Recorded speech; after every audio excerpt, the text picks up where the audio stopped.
Oh. Sondrox yan. Anong gagawin mo dyan? Lalagyan ko ng gin. Kaya pagdating sa bahay. Ialak ako dun. Ayaw akong painumin ng misis eh. Hindi na daw kahapon eh. Kaya ito yung content natin mo. Lalagay ko yung gin dito pagdating ko sa bahay. Tapos sabay laba. Malata yan. Hugasan ko naman ng gusto eh. Ay, hindi talaga mapapansin yan.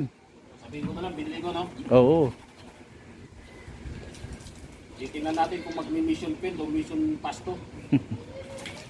Ito, kayong mga manginginom, ito ang gawin nyo para effective. Kung gusto nyo mag-inom na lulusot, gawa kayo ng paraan. Pinagbabawalan ng partner, no? Pinagbabawal na technique. Ayan, okay na siguro ito. Titingnan natin kung papasa.